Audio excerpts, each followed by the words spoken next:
Greetings, friends. Reformed Stoic here. Back with another video.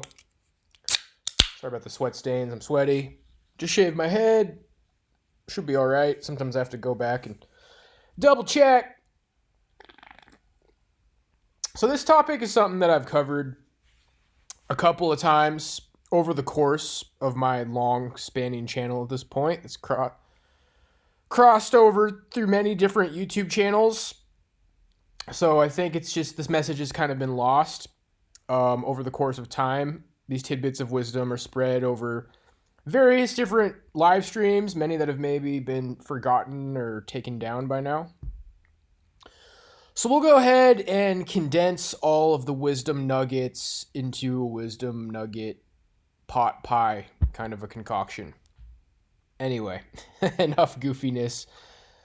So this video is that recent generations, and I'll figure out how to word it as always for the title, but something along the lines of recent generations, millennials and on, millennials, zoomers, and the coming generations. But I'm a millennial. I was born in 1991.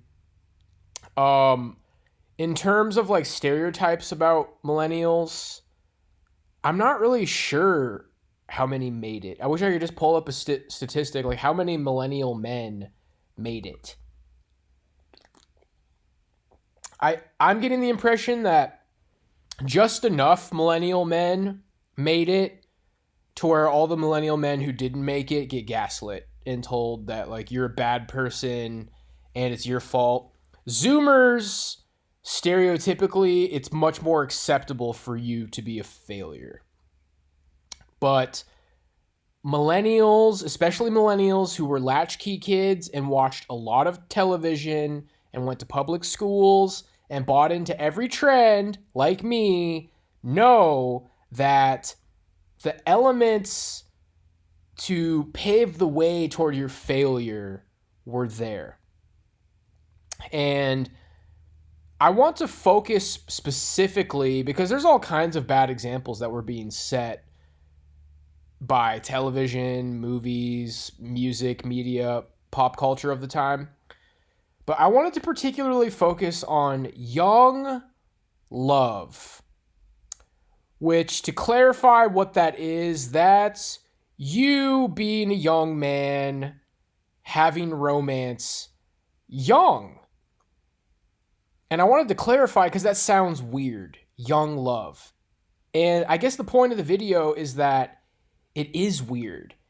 It is weird for television shows about fourth graders to be targeting an audience of like children and to be putting an emphasis on young romance in elementary school. It is weird, and it was everywhere all the time. We were absolutely bombarded with it. And I can only speak for my generation's youth because I don't watch like children's shows now. People accuse me of, oh my gosh, Rugrats, oh, Nickelodeon, oh, the Stoic, the 33-year-old man who watches cartoons and video games. I like nostalgia. So if I'm going to occasionally watch a cartoon, it's going to be something from my childhood. And it's been a while at this point. Probably like the first thing I'd go back to is SpongeBob. SpongeBob was actually pretty funny for the first couple of seasons. And then, of course, Dragon Ball Z, which really doesn't fit this category. Like, Dragon Ball Z is a good example and has good themes and is showing adults. And the children in Dragon Ball Z, like young Trunks and young Gohan, they were not having romance. Gohan didn't have a girlfriend when he was young. Gohan got a girlfriend when he was like graduating high school, you know, or like young 20s or something. But anyway, let's get to the point. Hey Arnold was about a fourth grader and a bunch of fourth graders. And throughout the entire show, Hey Arnold has like a fixation on some girl, and there's a girl that has some fixation on him. Now, what I've pointed out in other videos or things I've said in live streams because I've talked about Hey Arnold, I've talked about Doug. The emphasis I usually put was that it teaches you this kind of like neuroticism, or it kind of teaches you how to fail with women. Like Doug has a crush on Patty Mayonnaise, and throughout the entire course of the show, he never gets Patty Mayonnaise. Like every episode, he makes a little bit of progress. Like maybe at the end of the episode, she's like, "Hey Doug, it was really good to see you." It's like, yeah, Doug got a compliment from Patty. Wow. One step closer, and then he writes about it in his journal. And then, the show goes on and on and on and on and on and on. And it's kind of programming you as a child to think, oh, okay, I'm taking baby steps in progress towards this relationship in 4th grade.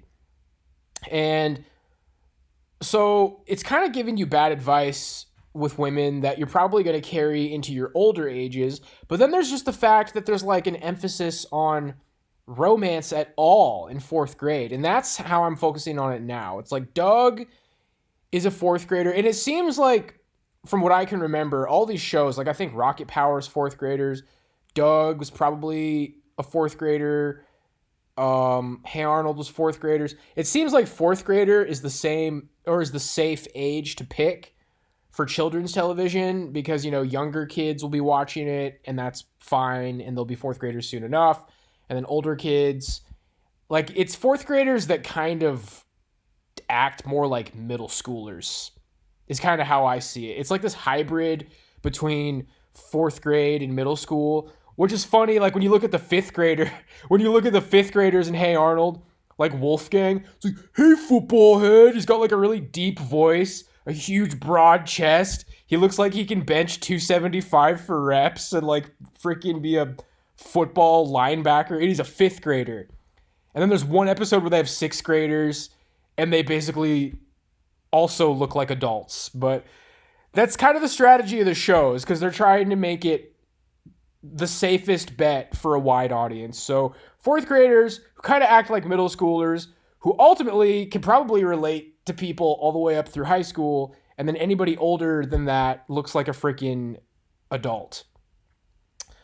So Hey Arnold never really has a girlfriend, but they do have the romance element in the show. And then same thing with Doug. And like I've already gone over, I used to focus on how it's kind of bad dating advice from a red-pilled perspective. Now there's people out there like Jordan Owen. I enjoy hearing his perspective on things from time to time. He says the red pill gives you terrible advice, which on some level I kind of agree with. I think probably the safest modern paradigm of dating advice is the black pill. Like if you're a good-looking, well-adjusted guy, it's probably just going to work out. Unless you're an idiot, which means you're not well-adjusted. So anyway, Doug has the romance element. Hey Arnold has the romance element. Rocket Power didn't, from what I remember. Last time I tried to watch Rocket Power, I thought it was just kind of stupid. Rugrats, I just think is a really stupid show looking back. I'm like, what is the point of Rugrats, dude? Like, babies, why? Why babies going on adventures? I don't understand. Like, it's just stupid. That's just something that, like, if I was a dad in the 90s and I walked in and saw my 5th grade son watching Rugrats, it's like, this is stupid, son. Like, go join football. Go join wrestling. Like, get slammed. Get your freaking ear rubbed into the mat so you can go be somebody. Like, stop watching this. This is stupid. Naturally, I saw every episode of Rugrats growing up, probably multiple times, and it's a part of my childhood. But now as a 33-year-old man, it's like, stupid. But at least there's not really a romance element that I can remember or think of in Rugrats. So, and that's television in a nutshell. These shows like Doug and Hey Arnold, I feel like were kind of psychologically damaging for young men in the 90s who were latchkey kids who watched a lot of television and enjoyed the television. Now, As Told by Ginger is another one. I believe she was portrayed as a middle schooler. She's more like 7th grade. But again, there's a big romance emphasis. Like, and the whole video isn't going to focus on television because I actually am already kind of running out of examples. Now, one more on top of that is The Wonder Years, which is actually even earlier, but I caught Wonder Years on Nick at Night. That was like in the mid late 90s. I must have been like 1st, 2nd grade. The Wonder Years would come on at the very beginning of Nick at Night. So maybe like 8 p.m. on Nickelodeon when I was growing up. That show is freaking weird, dude. The first episode of that show, this little kid, Fred Savage, is like making out with this girl. I mean, it's like children making out. And this is a live action show. This isn't a cartoon. It's like children making out on camera. And I think they're portrayed to be, I don't know. In my head, I feel like they looked like 4th or 5th grade, but that was probably more like 6th grade or middle school, but maybe not. Wonder Years is maybe like the weirdest show I could ever possibly think of, and I'm kind of disturbed thinking about it. But that was a really powerful one because that's actually portraying child romance on television. And I just think this stuff is very bizarre. That's the most bizarre example, but all of these shows that, you know, middle class, working class parent kids who went to public school, very likely you came home to an empty house like I did. First thing you do is turn on the TV. And then, you know, even when mom and dad are home, and it's not trying to like bash my parents or parents in general, but parents like were fried after work and they just wanted to watch TV. And I think the 90s was like really a TV time. Like that was the highest evolution of television entertainment until and before the internet. The internet was dial-up. I remember the internet being something that maybe you'd like learn about a couple of websites in 3rd and 4th grade. The beginning of the internet for me was like killfrog.com, Happy Tree Friends, Albino Black Sheep. So you'd ask if you could go on the internet for like half an hour so you could look at Flash websites, go on MSN Messenger. That stuff came along for me like tail end of elementary school and then on to middle school. Middle school was really like sheep, badger, mushroom, and it's peanut butter jelly time, peanut butter jelly with a baseball bat, and all these stupid Flash videos, which would slowly lead into MySpace, which slowly led into Facebook. MySpace was so much better than Facebook. I don't know why. I was cool on MySpace. I had MySpace before anybody because I was into emo, and I had an emo indie kid friend who's like, hey bro, you should get on MySpace. So I had a MySpace like before anybody, and I took emo pictures back when I still had hair, and like I actually looked cool on MySpace. I think the big difference is that Facebook has a feed which is projected to everyone, whereas MySpace is focusing on your profile. So people had to go look at your profile. It's a subtle difference, but it's like if you make a status on MySpace, at least it's not like invading everybody's face in a freaking Facebook feed. But then the Facebook had the feed, so whatever you're saying is like, hey, here's something that I want everybody I know to see. LMAO. Why would you want everybody you know to see anything? Like, it's cancer, dude. Anyway, trying to stay focused on the topic. So, okay, it's been established. Children's television was normalizing this idea of child love, which maybe isn't the best way to say that. Like, childhood romance. Like, you, a child, having a romance with another child. It still doesn't sound good, any way you slice it. That's the point of the video. It's weird. 4th graders are children. 5th graders are children. I feel like Wolfgang could beat me up Right now, dude. Like, no matter how well, hey, fourth grader, how's it going? Hey, fourth grader, want to go in the trash? Like, ah! Like, I'm still to this day, like, paranoid that I'm going to see 6'4", 250-pound fifth grader Wolfgang to, like, throw me in a trash can, dude. But, so the television was normalizing childhood romance. And then there was the music. I discovered Blink-182 from Now 3 and Now 4. Now that's what I call music. Volume 3, Volume 4. And now it's all the way up to like 400 or something. And probably nobody cares about those anymore because nobody buys CDs anymore. But Now 3 had What's My Age Again from Blink-182. It had It's All About the Nookie from Limp Bizkit. Oh, can I remember anything else from Now 3? It had like some Green Day song on it. I don't remember Now 3 as good as Now 4. Now 4 is the one that I had. That had Smash Mouth, and then the morning comes. Ba-da-da-da-da.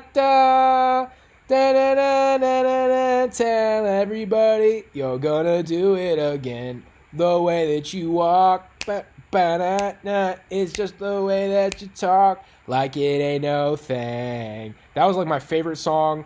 But then it also had all the small things from Blink-182. It had Blue Dabu Dee Dot and Die. I'm Blue Dabu Dee Dot and Die. Boo Dabu Bee Babu Ba Dabu Bee Babu Bye. It had Macy Gray.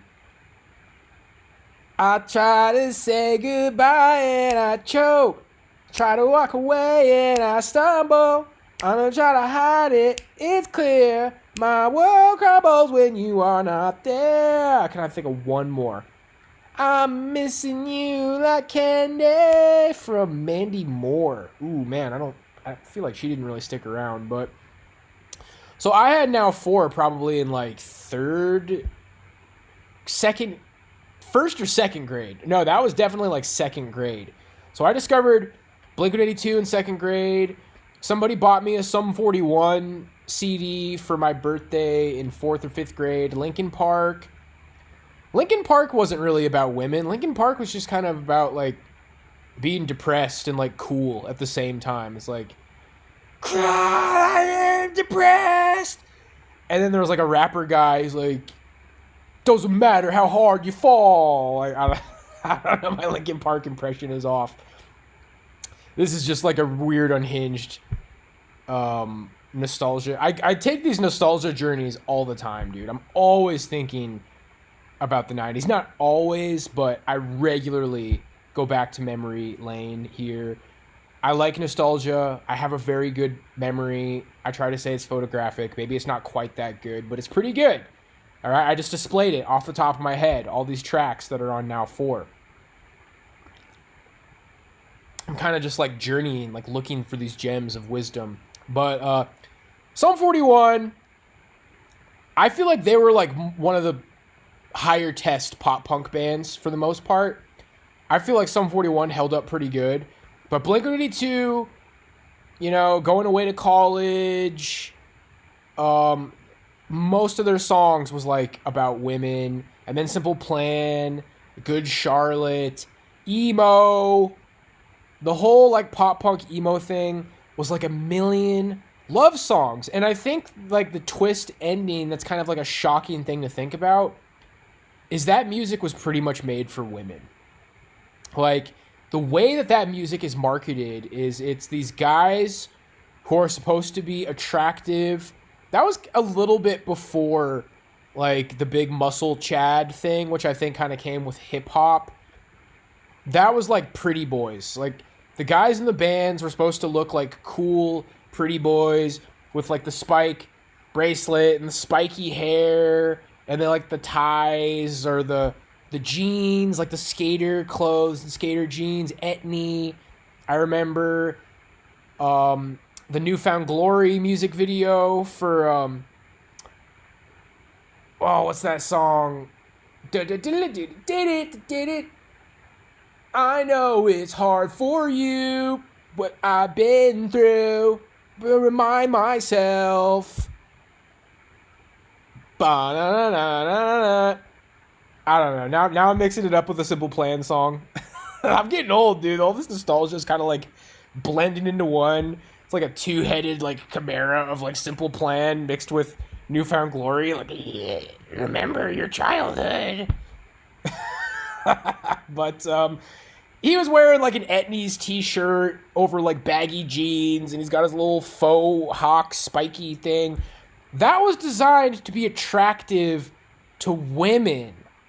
So if you're a guy like me who grew up being in all these bands, you're kind of getting psyoped. Like, ideally, you're supposed to want to be those guys. You want to be Newfound Glory. But I feel like guys like me who are just little kids, little 6th graders, 7th graders, and even before that, kind of getting sucked into Blink-182 and Sum 41 and Newfound Glory and all this stuff, you were kind of like, I don't want to make it like a homosexual thing. It's not that you were attracted to these guys, but you weren't really getting the memo to be these guys. So what happened is you just kind of get hypnotized by these songs. These like emotional, goopy, emo-y songs. And it kind of just brainwashes you to like kind of feel like despondent about not getting the girl. So I feel like this song from Blink-182, you make me feel like it's raining outside, ba ba ba ba ba, and when the stars come, I'm all torn up inside. I'm always nervous on days like this, like the prom. I get too scared to move 'cause I'm a fucking boy. That song is exactly what I'm talking about. That is like brainwashing, neuroticism. I'm too scared to move because I'm a boy. That's what it means to be a boy, is I'm too scared to move, and I'm neurotic around women. Now, in reality, Tom DeLonge was just bang, bang, bang, bang, bang, bang, bang, bang, bang, bang, bang, bang, like smashing through like thousands of women. I remember reading a Playboy article from Sum 41 when I was a little kid on the internet, and they're talking about how they freaking banged women every night on their tour bus. These freaking pop punkers writing these little goober, I'm so sad, emo breakup songs, they were smashing through like 10 out of 10 women, dude. And you, little chuddy, me, was getting freaking brainwashed by these people to just like absorb all these lyrics, and I'm too scared to move. I'm sad. It's over. I was over it. Now I'm not over it. And like, getting brainwashed by music meant to freaking be sold to women. That music was meant to be sold to women. And maybe if you were older, like I kind of wish I was, like if you were in 9th or 10th grade in 2002, maybe the programming would hit you better to where it's like, okay, I want to be like one of these guys. But if you're too young and you're a little wussy boy, I think like it was really bad to listen to all that music. And I to this day, I find all these guys saying like, man, I was like really depressed in high school, and I feel like I shouldn't have been. I had no reason to be. But ultimately, back to the topic of the video, what that amounted to was young romance. You, a 4th and 5th grader, listening to Blink-182, it amounts to an emphasis on young romance. Watching MTV, probably too young romance. So the trinity, the unholy trinity of millennials being brainwashed to have an emphasis on childhood romance is cartoons like Hey Arnold and Doug and weird childhood drama romance shows like The Wonder Years, whatever the freaking hell that even means. The Wonder Years is probably like the weirdest show ever. So that television for children, emphasizing childhood romance, pop punk, emo music, media, and then teen movies that you probably saw starting from like 5th, 6th grade. You were probably seeing stuff like I probably saw Out Cold. When did Out Cold come out? The snowboarding movie? That was like 2003 or something. So I was seeing that stuff 5th, 6th, 7th grade. Not another teen movie. So the early ones was like Can't Hardly Wait. And there was American Pie. Not Another Teen Movie was parodying that, but it basically was just another teen movie because it had all the same tropes in it. The New Guy. I can't even really think of like that many, but I know there was like a ton of those kind of like teen movies where the soundtrack was pop punk. I remember one of them, there was a party and Good Charlotte was playing at the party. All of those movies have the same plot where it's like the shy guy likes the cheerleader girl and she's dating a football player who probably dates or who probably bullies the shy guy, and then the football player is like an asshole to his girlfriend, and then they have a fight and he's like, fuck you, Chad. And then she goes and gets consoled by the shy guy, and then he makes a little bit of progress with her, and she's like, you're actually like kind of sweet. And then she almost gets back with Chad. And then finally, at the end of the movie, some freaking song, go on, all keeping strong, we move along, when they're like making out in the rain. And then the shy, timid beta guy gets the cheerleader. And that's more stereotypes that were reinforced. So the freaking music you were listening to, I feel like it's raining outside, and I'm all torn up inside. It's like brainwashing you to be a neurotic little weirdo who's obsessed with getting a girlfriend in like 4th grade, and then you turn on the TV and Hey Arnold is like, oh, I made a little bit more progress with whatever the chick's name was with the freaking braids. And then before that it was Ruth with the braces, and then Doug, Dear Diary, whatever her name is, like, smiled at me today and went, tee-hee, I'm one step closer to having a girlfriend in 4th grade. And then you watch these movies, and that's it, dude. That's the unholy trinity of childhood brainwashing for millennials. Doug and Hey Arnold in the Wonder Weirdo years, and Blink-182, pop punk, teeny bopper music that was probably marketed to women but was brainwashing you to be a neurotic weirdo, and teen movies that was parodied by Not Another Teen Movie, which is weird enough is like one of the only ones I can remember. But I remember The New Guy, Can't Hardly Wait was actually in the 90s, Out Cold, all of those movies had some like stupid little romance inserted into it where there's like a tomboy, Stacy, who's like as hot as you can possibly be while wearing a t-shirt and jeans and kind of like snowboarding. And there's probably one scene where she like burps or something or like beats a guy in arm wrestling. But she's still hot somehow. So all that's really left to say about this, because I'm surprised this video went on so long. This was very ranty. This is definitely a rant. The last thing I have to say about this is like, so was this like some plot from the Freemasons and the Illuminati? I've gone back and forth on this, and I think I've come to a conclusion that it's not, for the most part. I think this is just how stupid capitalism is in a nutshell. And I'm not implying that like what we need is communism, comrades. That's not what I'm saying, but here's my thesis of capitalism. If something sells, then it's good.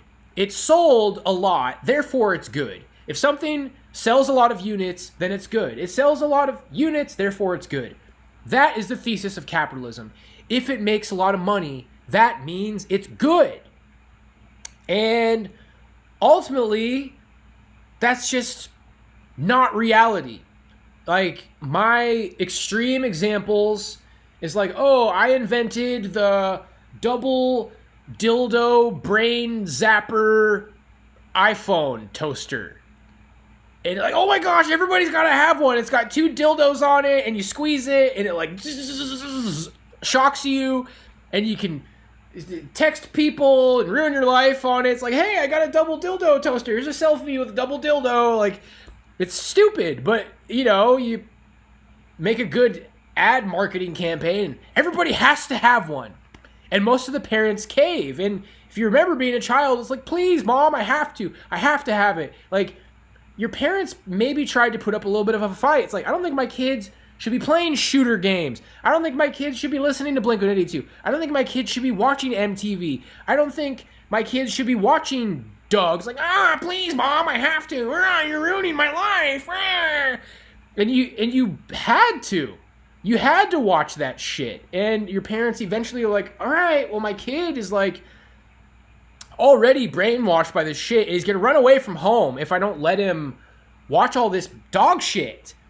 And ultimately, your parents were at work all the time. So I'm to a point where it's like, I think your parents like weren't necessarily horrible people, man. They had to work a lot, and they were burnt out when they got home, and they were also brainwashed by the television. In fact, boomers never really woke up from the television coma. The thing about the millennials is part of the reason that millennials like me are so ruined is because you were brainwashed when you were a child, but something about the transition from pre 9/11 to post 9/11, like there was this weird shift, bro. It's like in the movie Dark City where the Archon things like rearrange reality. You had a chance. A lot of millennials are still brainwashed, and they're normies and they're cucks and they don't get anything about anything, but you had a chance to wake up because the shift from I broke up with yo, everybody's black. If you're not black, all the white women grind on the black man. Ayo, like it's like, wait, what? But I have spiky hair and a spiky belt. It's like, yo, white boy, get out of my way, white boy, yeah. If you ain't black, you ain't shit. Let's go. Like, wait, what? And I'm sorry if that was offensive, but it was like a train hitting a brick wall. It's like, and I miss my girlfriend. To the window, to the wall, to the wall, to that sweat drop down my balls. Now all the white women crawl. Like, it was a violent shift. And some people just mindlessly follow trends. Like, oh, dude, you got the latest Blink-182 album? Yeah, bro. Oh, dude, you got the latest Lil Wayne album? Oh, yeah, bro. Lil Wayne. I'm black, even though I'm not. Like, that shift was just so radical. It was like, whoa, there's Illuminati blizzard monsters running the world. You had like a moment to wake up because capitalism just took such a freaking wacky, like, if there's anything more of the most violent turn you could ever take is like a 90-degree turn. I don't know, what would cause a more devastating car wreck? Just like going 90 miles an hour and then turning 90 degrees or turning like more than 90 degrees, like trying to flip a U-turn. Which would cause a more devastating car accident? Like taking a 90-degree turn when you're going 100 miles an hour, or like trying to do a U-turn. I don't know, whichever. Like, that's what happened in 2008. Everybody had iPhones. All of a sudden, everybody listens to Lil Jon and Lil Wayne. And some people are just, low IQ, not very deep. But it's not always about that. Sometimes it's that they had good genetics. A lot of what causes spiritual development is suffering. So it could come from like being a manlet or being ugly or having a fucked up childhood. Like, that can offer you an opportunity to wake up from your slumber. So if you were blowing it and you were a chud and your life like kind of sucked and that shift just hit you in that perfect way where you had an opportunity to wake up. But some people never make it out of the first phase of waking up. Like, you're just devastated by the wreckage of the lie that you were fed. Because ultimately, the new metal and the teeny bopper pop punk stuff, that was a little bit more positive than rap. Like, even scientifically, bro, like scientifically, objectively, there was more melody. There's not a ton of melody in like Blink-182, but there was some melody. And then there was objectively less melody. You can kind of like mark the decline of civilization by the complexity of melody in music. I mean, you go back to the 60s, a Jimi Hendrix solo, a freaking Led Zeppelin, Robert Plant solo. I mean, those are like objectively amazing guitar solos that a lot of people who get into jazz were like, yeah, I grew up freaking taking acid and like listening to Jimi Hendrix. Hell yeah. And then it got to the 80s, but you still had shred guitar players and like White Snake and Ozzy Osbourne. And then the 90s, and then I got to like Nirvana. So that was really like the fork in the road. I like Nirvana. I like grunge.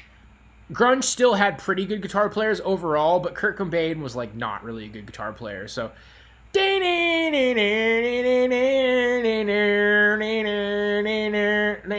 it was kind of like non-guitar solos at that point. So the guitar solos got shittier and shittier, and then you get to new metal, which is like, yeah, jump around, and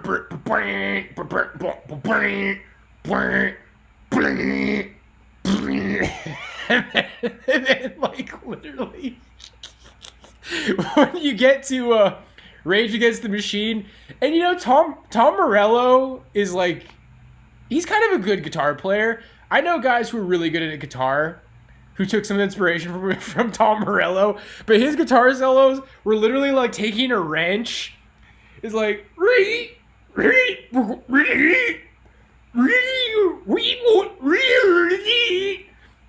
those were like new metal guitar solos. What's funny is that Gent, which started with Meshuggah, is kind of like technical new metal. I definitely see similarities between new metal and Gent, but it just really added more complex rhythms and polyrhythms to it. But anyway, we're not going to go down that line. My thesis here is that you can trace the decline of civilization through music from the complexity of the melodies and guitar solos. Jimi Hendrix, shred guitar solos, rock and roll bands, AC/DC, all great guitar solos. 80s, still good guitar solos. Nirvana, basically just playing the melody in your guitar solo. It's like, okay, like it's bearable, but it's a little bit like less good. New metal, it's like, okay, like it's kind of cool. And then like pop punk guitar solos were like really bad. Like Blink-182 guitar solos were basically non-guitar solos. All the way to rap, where there's not even guitars anymore. And it's samples. And, hip-hop has a great history and a culture. But once everybody listens to rap exclusively and all women listen to rap exclusively, basically, melodically, it's less melodic. So you might try to say I'm a boomer or a grandpa, but scientifically, it's just objectively less melodic. Wow, that sucked up a lot of time. That rant lasted a really long amount of time. I was trying to get to the point of why I don't think it was a Freemasonic plan. Like, it was just capitalism. It's just raw, stupid. Like, it sells, therefore it's good. And, Tom DeLonge is a Freemason, but I don't think he was when he was like 19 and Blink-182 was in its prime. It just sold. Like, Blink-182 even said in their earlier interviews, like, we were just nerdy, skinny guys who wanted to get laid. And that reflected in their music. Like, I think that was really how Tom DeLonge felt in these really neurotic songs. And it just sold, and, it's like, it sounds good. And I guess the moral of the story, guys, is these were products that just sold. The most guilty of maybe having some Freemasonic subversion is probably the kids' television shows. Gerald in Hey Arnold has a red 33 t-shirt, which is the Freemason calling card. I basically think these shows, more so than trying to get children into childhood romance, is just trying to make you kind of like agreeable. It's all about making this agreeable. Like, notice how the main character is never the big Chad football player. Like, what kid show is about like, oh, Chatty the quarterback. It's Chatty the quarterback who throws everybody into lockers, and Chatty the quarterback. Today on Chatty the quarterback, oh, what's up? Me and my girlfriend are hanging out, and like, I'm gonna score another touchdown today. Like, there's no TV shows where the main character is like a big, awesome Chad.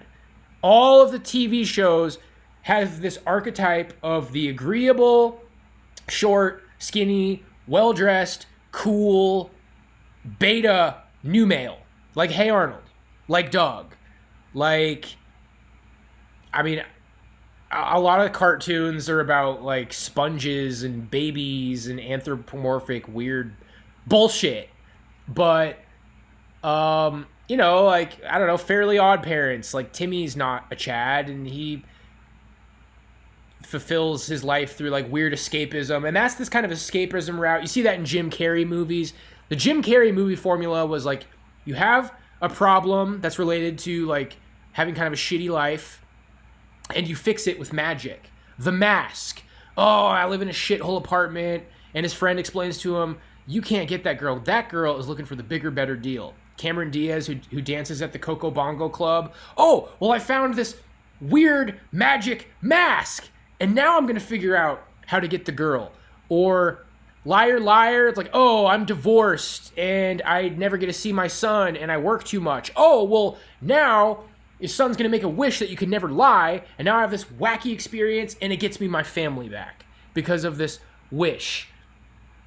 What's other Jim Carrey movies? Like, Bruce Almighty. Like, oh, you know, my life is like going like shit, and I'm slowly losing my relationship with my wife. Oh, I'll just get all of God's powers, and now I'm going to fix my life. So Jim Carrey movies really lean on this aspect of this kind of like delusional, escapist method of solving your real, relatable, regular life problems. And subconsciously, it's like, oh, it's all going to work out because mask, God powers, can't lie, stupid, made-up fairy tale bullshit. In real life, you're always going to have the shithole apartment. You'll never get the girl who dances at the Coco Bongo Club. You'll never get your wife and your kid back. You're going to have a fucked up chud life because you can't wear the mask, because you can't get God's powers, because you can't liar, liar, because you can't do a Jim Carrey movie.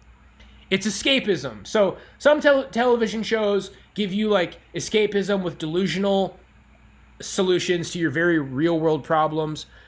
And then other television shows like Doug and Hey Arnold, which I've always pointed out, there was an episode of Doug and Hey Arnold that had the same plot, where Doug is getting bullied by Roger and Hey Arnold is getting bullied by Harold. And the solution they use in both episodes is to play a song on a radio and be like, you don't want to mess with me, Roger / Harold. I'm crazy. Wow. And he acts crazy, and that's his weird bullshit defense mechanism against a bully. In real life, that would never work.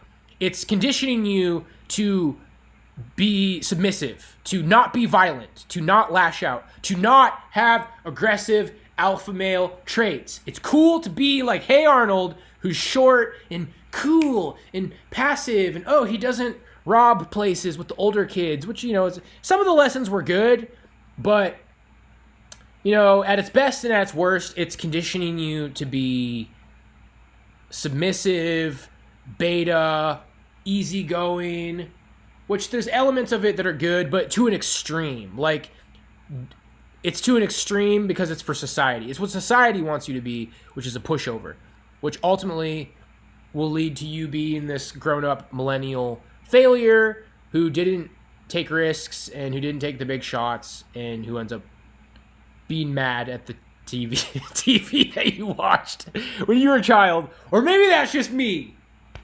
I love the sweaty armpits. This makes this video that much better, dude. Wow. I did not think that video was going to be that long. The conclusion is that I don't think it was on purpose for the most part. Maybe the television a little bit.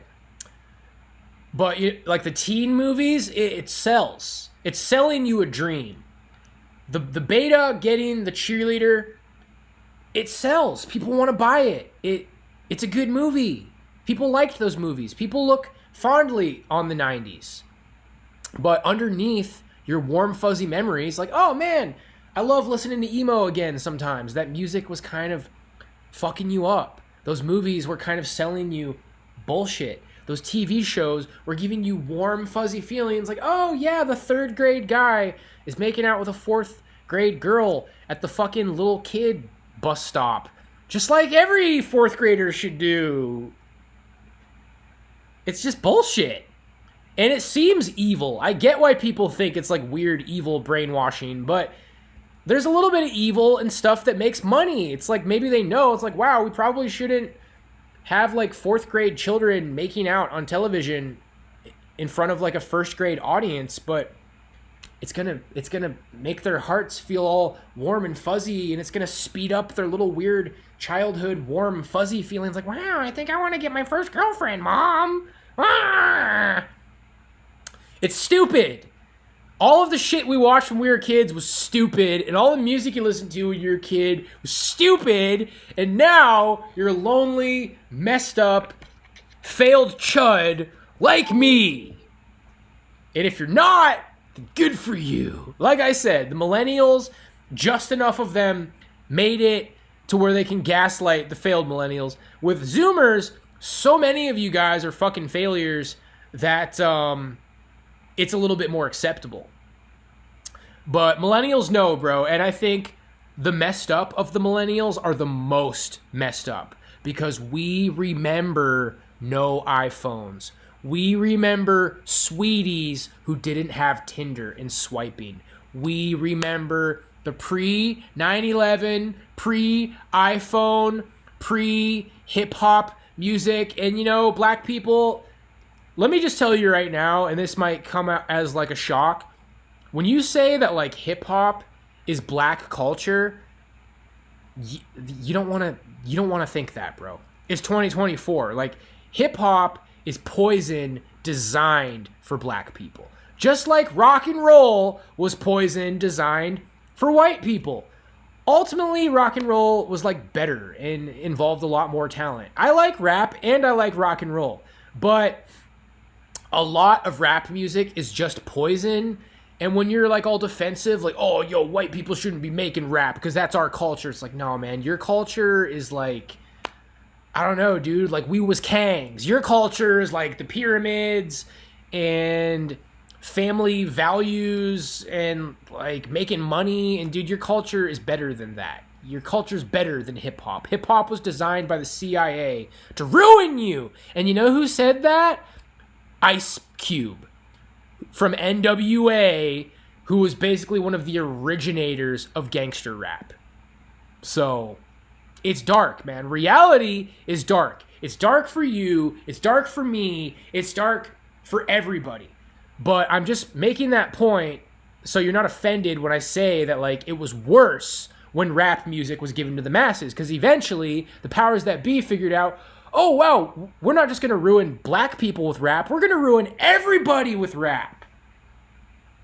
I definitely already made this video once, kind of, but I think this one was steered a little bit differently and a little bit more of my modern take on it. And somehow it has gone for 50 minutes. So I will leave you there, guys. The unholy trinity of brainwashing children to be obsessed with romance, kids' television shows, teen movies, and teeny bopper pop punk emo music. And now, if it hasn't already been clear, 4th graders should not be in relationships. I feel like I kind of understand the concept of like separating boys and girls in school. Maybe like don't mix them in till 7th grade, but Yeah, like this idea that like there's something wrong with you if you didn't have a girlfriend in like 4th grade is really weird. And I would say society should be designed in a way to where relationships are not coming into the picture until high school, because ultimately I think people should be getting married around 18. Okay, there's no reason to die on the anthill of edginess, like age of consent. Like, let's not go there. People should be getting married around 18. I think that's what's best for society. I think that's what's best for people. I think maybe 18-year-old girls should be getting married to like 24-year-old guys, something like that. I think that's a sign of a good, healthy society. Television, music, movies should not be making 4th graders think that they should be having romance. And my generation, was surrounded by this idea that there's something wrong with you if you don't have a girlfriend like really, really, really, really, really young. And I think it is part of what has contributed to so many men throwing in the towel. Because basically by the time, and it's to an extreme, like it's not healthy in any way. Like I find all these 24-year-old guys on the internet, it's like, it's fucking over, dude. I never had a girlfriend. Like I gave up. I give up, bro. I'm 24. It's like, bro, you're like literally objectively in your prime around like 26 or 27. And, you know, maybe some people are more in their prime in their mid-30s, but that's not as mainstream. A lot of guys are like, no, dude, that's cope. It's definitely over in your 30s. I mean, everybody can kind of agree that 24 to 26 is like a man's prime. But some guys were so demoralized by the time you're like 24 if you haven't had a girlfriend by that time. Like you didn't have any. And then we haven't even touched on the fact that hookup culture was just thrown in there somewhere. Television and shit wasn't really selling hookup culture, but it was there. Rap music was selling hookup culture, and rap music was already kind of like in the background in the early 2000s. Like I watched MTV in the early 2000s. I'd be like, oh, a Jay-Z music video. Okay, whatever. Maybe I'd go like make a sandwich when a Jay-Z music video was on. So then like the Simple Plan video was on afterwards. But it was already kind of there.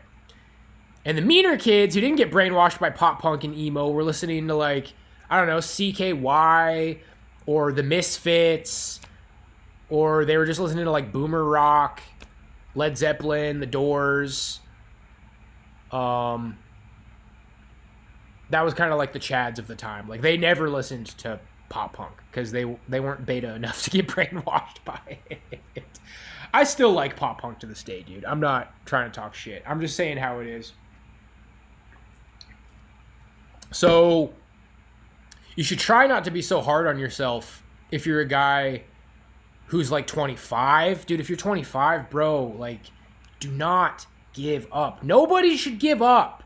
No men should be giving up. But the point of this video is to try to pay some attention to like, and I'm talking to my lost generation. We're all in our 30s now, dude. And so to people my age, it's like you should try not to feel like a fucking like horrid, ugly, ruined, disgusting, disturbed chud if you didn't have any success in your 20s. It is kind of bad at that point. So I'm speaking to a generation that's already lost. You've either made it and you can't relate, or you haven't made it and you feel like your life is ruined, which is kind of where I'm at. But this probably also applies to Zoomers, dude, where it's like, these guys who are 24 and it's like, it's over, boyo, like put a fork in me, I give up on life. Giving up on life at 24 is fucking stupid. It really doesn't matter. And there's so much brainwashing to where you feel like you're this tortured, lost incel if you didn't have a bunch of girlfriends in high school, man. Or like you're halfway through college, or you finished college and you still haven't had a girlfriend yet. It's like, bro, the message of my channel is like your entire 20s is your prime. And you're really doing yourself a disservice if you're 25 and you've given up on life in women, because that's your prime, bro. And it literally doesn't matter. Don't tell women that like you're a virgin or you haven't had a girlfriend yet. There's no reason to tell them that. But it's just so sad, bro. Capitalism is a conveyor belt of horrible advice and horrible brainwashing, making men feel like losers if they didn't have a fucking girlfriend when they're in like 4th grade, which is insane and disturbing. And I feel weird just talking about it. But that's the point. It's weird. There you go. There's a rant. Enjoy. God bless.